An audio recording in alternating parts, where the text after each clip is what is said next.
Hey guys, it's Matt here, and today we'll be restoring not one, not two, but three PlayStation 1s.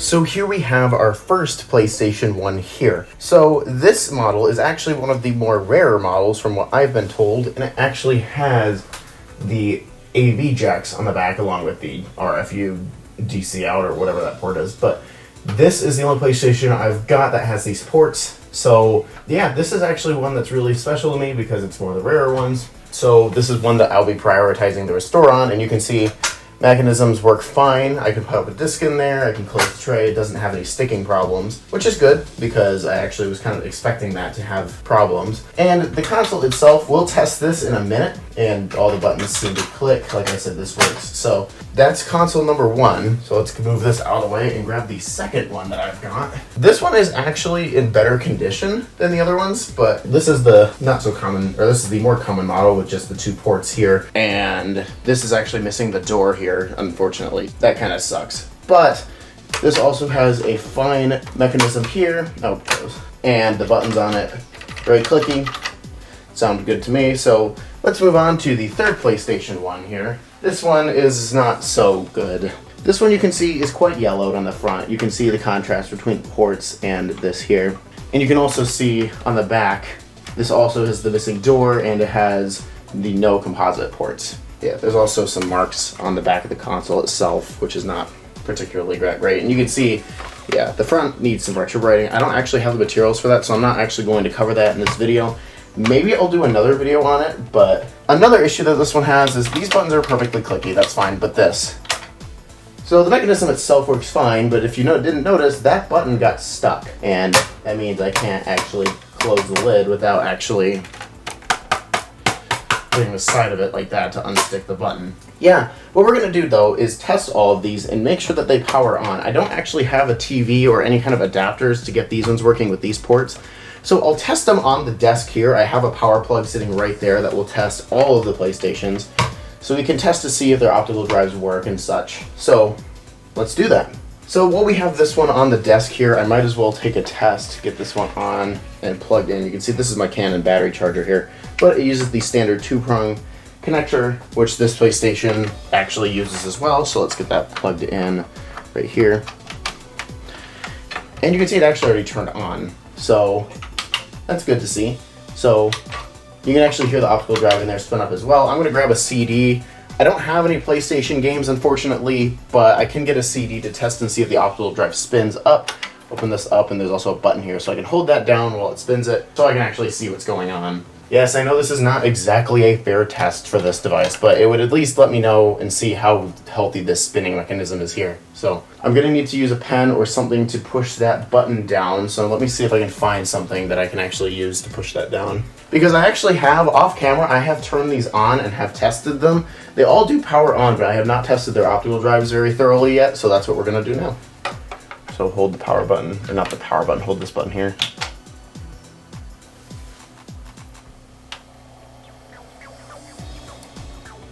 Looks good. It did spin up. I assume it did probably try to read the disc, but there's no data on it, so I'm not surprised that that didn't work. And even a disc with data on it, like I could use a music CD, but I don't have any controllers to navigate the OS, so that unfortunately does not work. But, and I have to do this again to unstick the button. Secondly, we've got the second PlayStation here. Let's get this plugged in. This one also just turned on by itself, don't do that. So the power, like I said, I tested these, I probably forgot to just turn them off. So that's my bad. So this one so far seems that it did power on. Let's open it up and let's use the same bracket that I used before to get the disc to spin up.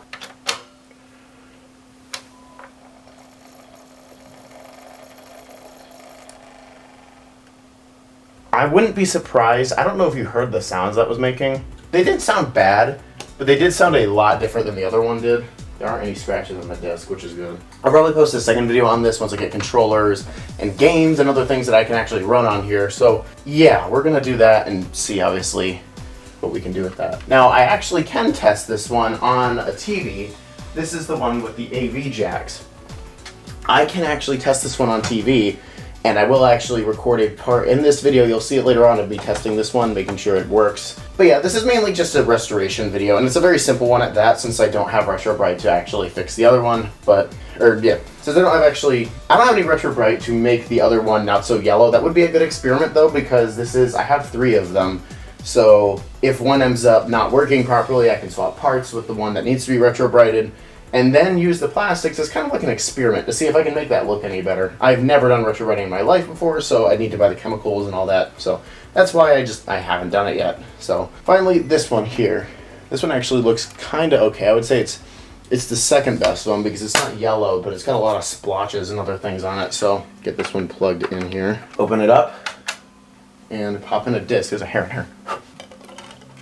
Pop in a disc, and let's go ahead and just push this button here. Let's see what we can do.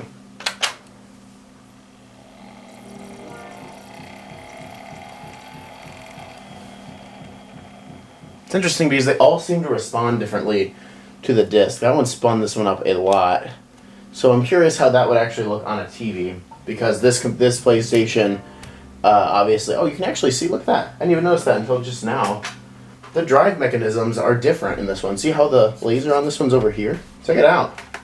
This one here has its laser all the way over there on the right side. It looks like this one actually is quite a bit different than I thought it was. So I'll have to look it up and just see the different models of these, but I mean, that's cool to figure out. Okay, so the first thing that I do when it comes to cleaning, because I'm going to clean this one first, is I use paper towel and I use just some rubbing alcohol here. This actually does wonders on stuff like this. It even helps sometimes with Sharpie. What you can actually see there is a spot of it right here. So we're actually going to see how well this is going to work. I have never done this before, so let's just see how much this does.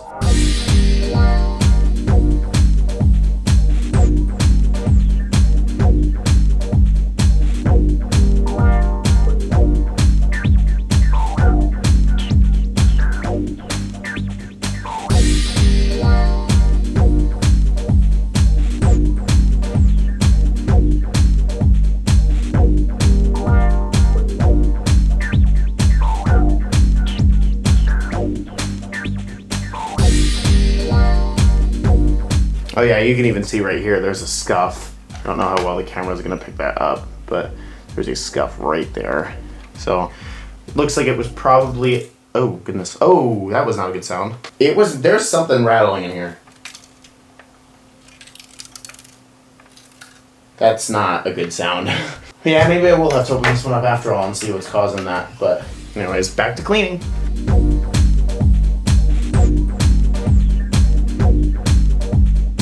Okay, so this one was honestly not that bad to begin with. I'm not going to clean this yet. I don't have proper lens cleaner for that. So I'm just going to see if it works first. And oh, you can see there's like crap right here. That's not actually picking up on camera, but there's just some gunk right there. I could use a toothpick if this doesn't want to come off. Doesn't look like it wants to come off. So here's this one here. And particularly, you can see that, yeah. Particularly, you can see that power button. You can see the disgusting crap that's just sitting underneath here.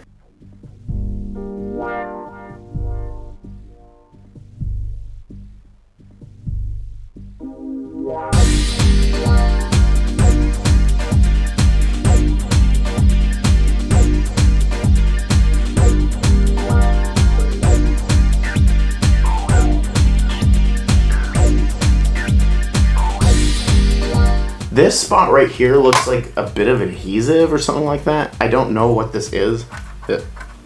So this could be adhesive. Let's just see if I can scrub it off with this. It looks like I'll need to come back to these. I have several consoles I need to come back to with a toothpick, so I'm gonna do that after I'm done with just using rubbing alcohol. So this one's not particularly that bad. There's some splotches here that I don't even know if they're showing up on camera, but they're very visible in person and they need to go.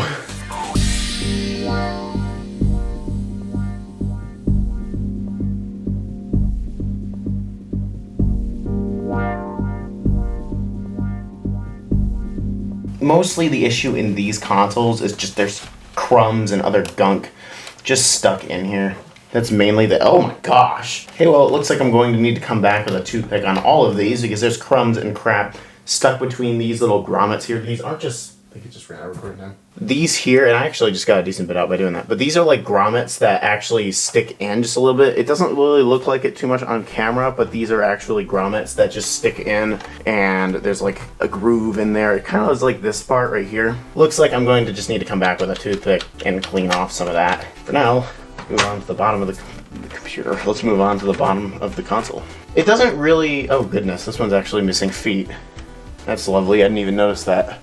So just came back with a toothpick here. Let's just see what we can get off. First I'm gonna just see if this comes off. I already broke it.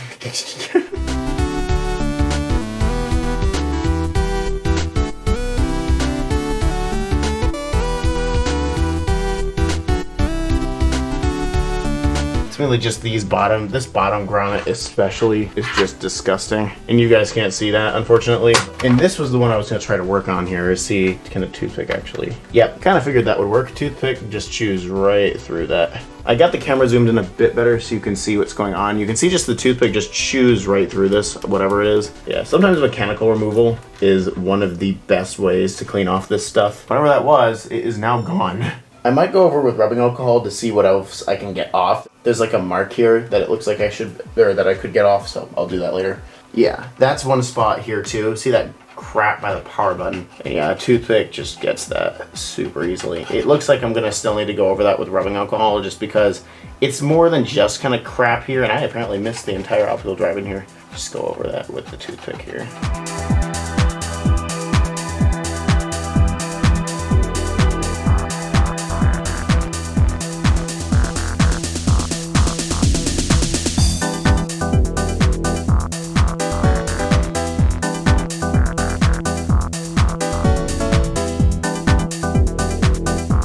Yeah, I really did miss that part. Goodness gracious. And it looks like I could go in with this and just see how much I can get off before I use the toothpick. Yeah, it did do a little bit, but...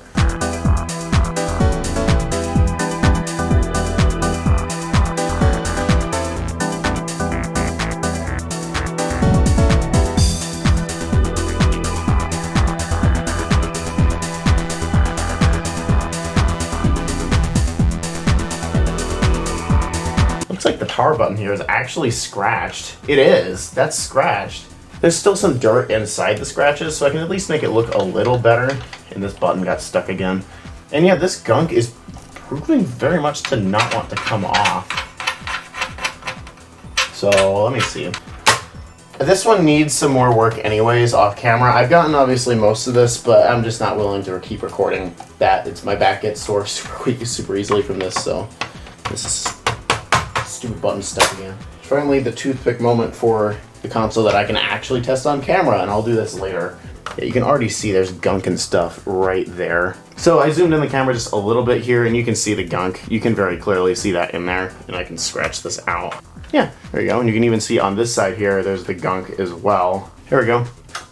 Honestly, this one's actually in a lot better condition on the inside than the other ones are. There's still some dirt and crap that's building up in here, which is obviously expected because these things are old, but it's not bad. This actually, in the inside at least, is probably the cleanest. I would say the other PlayStation that's not yellowed, it was the first one that I had up here. That one probably was the cleanest on the outside. And as I say that, there's some crap here. Gosh dang it. Well, I was pretty much done with that anyways. I'll go ahead and go back to this later. I have never opened these before, so I'm gonna have to look up a guide on how to open these, and then I'll do that. Okay, so it is the next day. It's actually the next couple of days, and I'm finally able to get back to working on the PlayStations. Specifically, we're gonna work on this PlayStation here. This one right here is the one with the stuck open button. And what's funny about this is that I was actually able to find an iFixit guide on how to replace the button, which actually, I don't think I need to replace the button, it's just stuck. What I'm gonna need to do is I'm gonna need a screwdriver, which I've got one right here. This model in the picture is a bit different than what I'll be using, but that's okay.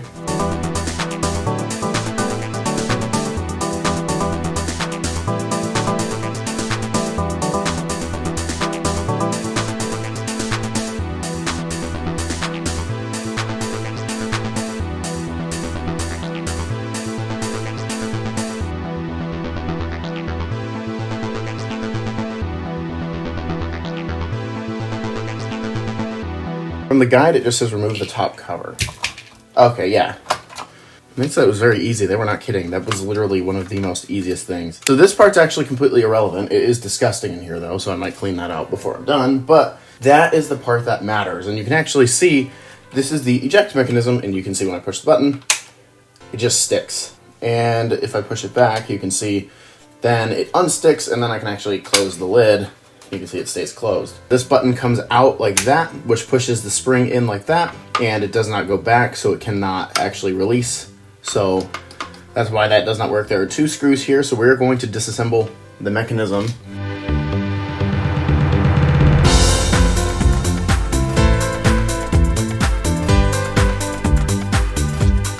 It looks like the reason for it getting stuck could just be because it's dirty, so we're actually going to remove this. You just push in these 2 plastic tabs.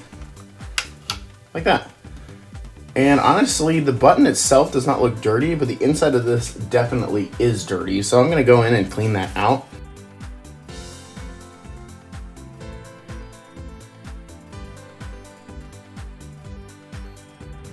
And before I screw it in, we're just going to test to see if once I put this back on, yeah, look at that. It's fixed. That no longer gets stuck anymore. Not a difficult fix, as I said, but I did not think that was going to work.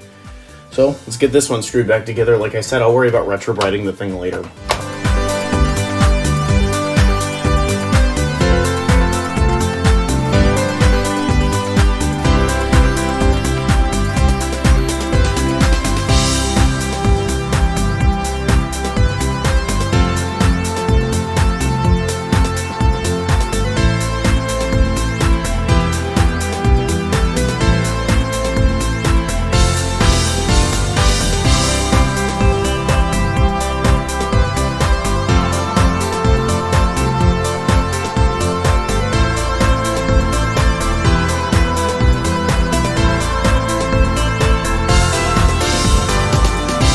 That's pretty much it for this part here. This is as much as I can really do. There's a bit more that I need to clean that I'll just do off camera on this PlayStation here, and there's even a rattly bit in here, but I'll take care of that off camera as well, just because I don't really think that'd be very entertaining to just watch me open up the case again just to remove one little piece of plastic. I don't really think that that's entertaining. So yeah, what we're gonna do, get this PlayStation here. We're going to grab the power cord and use it to power on the PlayStation and test. Okay, so we've got all the video inputs in. Let's power PlayStation on. I have the menu up here because my camera is not great with focusing for some reason. Let's turn it on.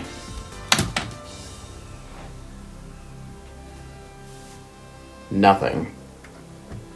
Oh, let me jump. I think the composite output on the back is not good. There we go. PlayStation 1 is on and running. I'm gonna reset it just because I want you to be able to see the intro again.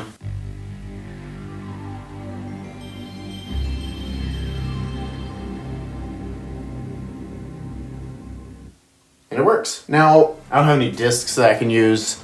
Even opening this and putting in a music CD is not going to work. You have to actually go to CD player, and I don't have any controllers. So, but this is extremely promising that at least one of them works right. I haven't, like I said, I haven't tested the optical drive. I don't know exactly what I can try. So you can see I've got the optical drive open, and something I'm just going to experiment with here. I'm just gonna put in a blank CD. This is not going to do anything, but what I'm hoping is it brings up an error saying, can't read the disc.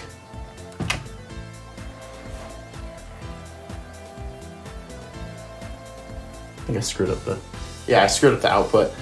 But yeah, that did nothing. I'm not exactly surprised. I'm gonna reset again because I accidentally screwed up the video output. This does need some work.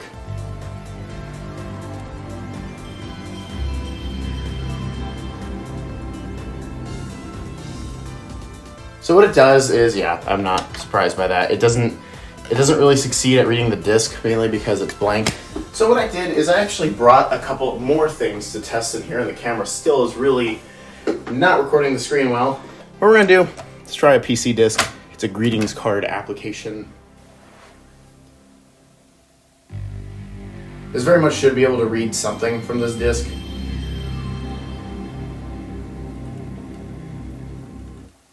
Okay, there we go. That's exactly what I wanted to see, and I don't know if that's picking up on camera. It says, please insert PlayStation CD-ROM.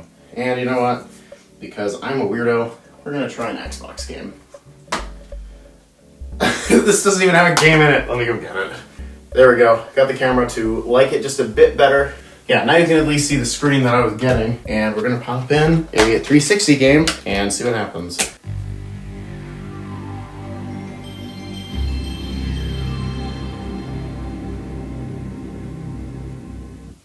There's probably some different format that it does not actually see. So pretty much the end of my testing. It's at least good to see that the drive does something when I try to put in a disc that I can't read correctly. So yeah, that's about it for this video. If you liked it, then click the like button and get subscribed if you like the content that you see on this channel. Tell me in the comments what you think I should do with the PlayStations. Now, I have 3 of them. I'm probably going to keep all 3 of them just because they're cool, but yeah, I don't have any controllers or anything for them yet, so definitely expect a second part. It might be a little while before I actually get the second part out, because I don't know when I'm actually going to get the equipment and the controllers and stuff to test out the other ones, but that's pretty much it for this video. So thank you guys so much for watching, and I will see you guys all later. Bye!